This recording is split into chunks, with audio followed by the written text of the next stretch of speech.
some reason, the video just shut off without any type of warning whatsoever. That wasn't nice. But I'm back. I'm back. I was discussing inner peace. It's important to have that inner peace in the midst of all that we face in our lives today. It's important to have inner peace, or you'll just go down with the ship. You'll just drop into a place of despair like everyone else. You have to have something on the inside of yourself that can stabilize you, that can keep you, that can cause you to not lose it. I teach a class on Saturdays, mixed martial arts, warrior science. I started creating my own style at the age of 16 called Catch-On. I needed to create something because I was tired of being beat down like Charlie Brown by bullies almost on a daily basis. I got tired of it. I said, I have to create something. There has to be a way that these people don't continue to beat me down and beat me up. So I started taking martial arts at the age 15. By the age of 16, I started creating my own style, Catch-On. I remember, and I'll never forget this guy, in Washington, D.C., when I used to go over to my grandma's house. We would go over there every Sunday. We would get together and go to grandma's house.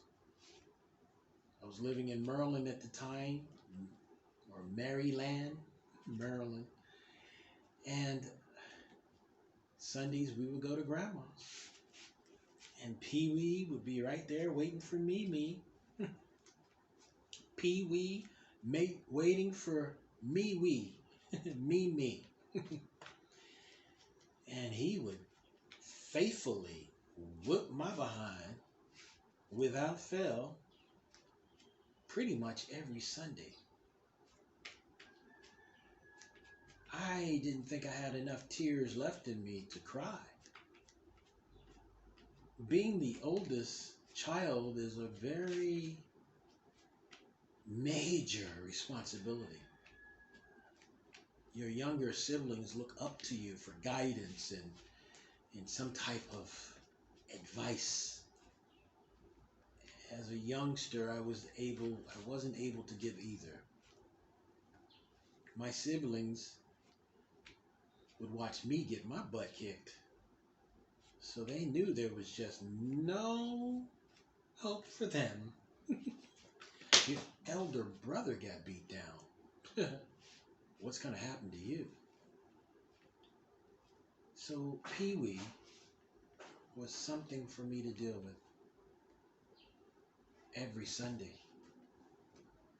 And then during the week, there were the Freddie Eatmans, Buttons, Alan Brown, Byron Gary's.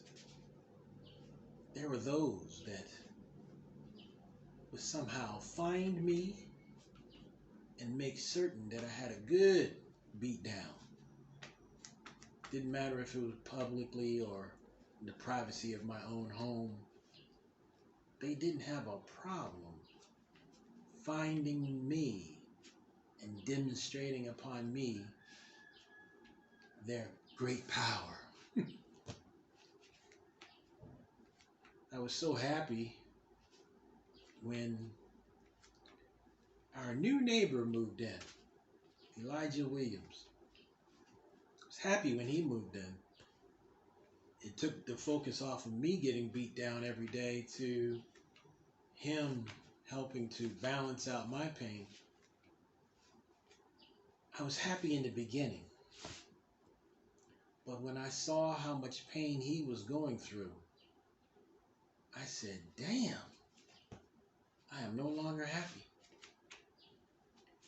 And I was too scared to share any pain with him. Hell no, I won't go. But I noticed that Elijah Williams, he had it. He had the it factor. Yeah, he was going through a beatdown process, but Elijah Williams was a different type of human being. Elijah Williams, this young guy had heart. This guy would fight. This guy would stand up. This guy would swing back.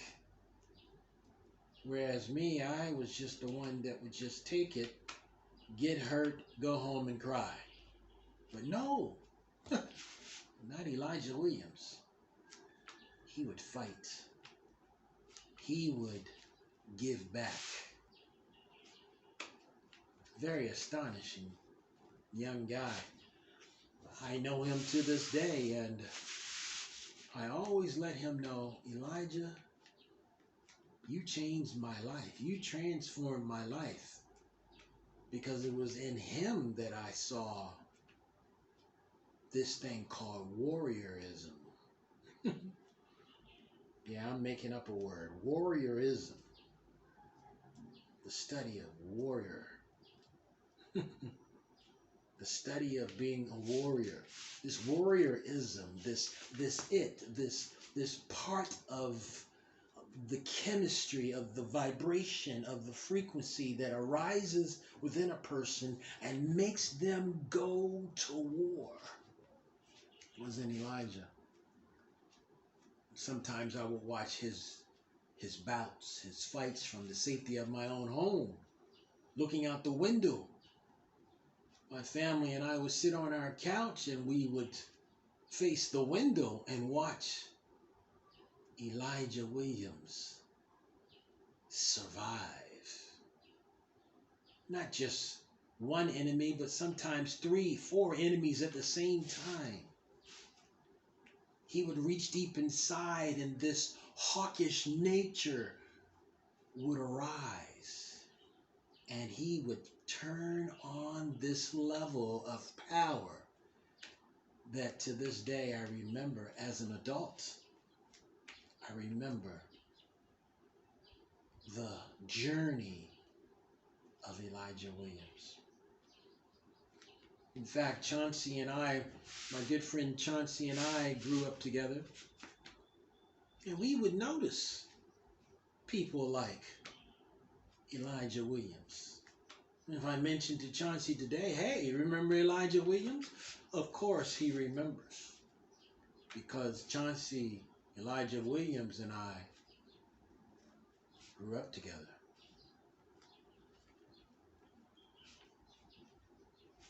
And it was just something about reaching deep inside in order to save yourself. And that's the same thing going on with inner peace. When you begin to reach deep inside to save yourself, people are dependent on different things to save them, to rescue them. But there's a secret to reaching inside yourself and connecting with inner peace in order to spare yourself. Everybody else is going down. Everybody else's ship is going down, but you reach deep inside and find that place within you, that place filled with inner peace, causing you to be unique from everyone else, causing you to stand out from everyone else, causing you to capture it, connect with the it that is capable of bringing you to another level. Connecting with that realm, connecting with that frequency, connecting with that vibration that is able to take you to a whole different realm, to take you to a secret place, causing you to be spared from mental anguish, causing you to be spared from being broken emotionally, causing you to live and not die.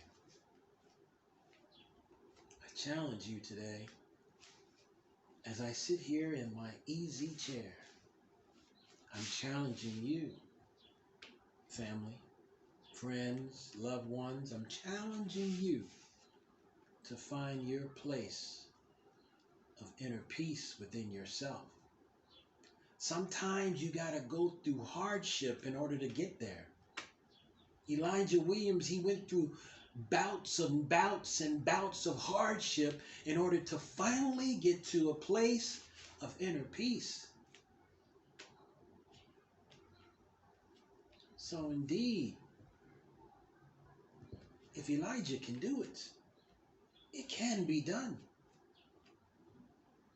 So my hat's off.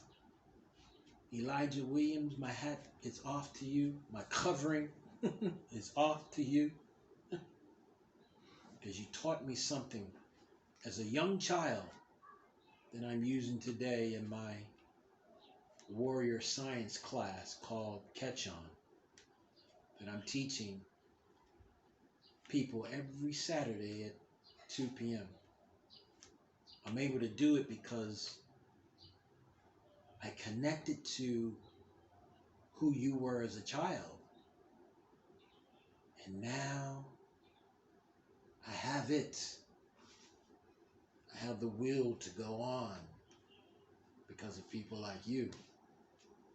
I tell you, growing up, I had people like Elijah Williams and Carlton Chauncey Exton that sung me to a whole different realm.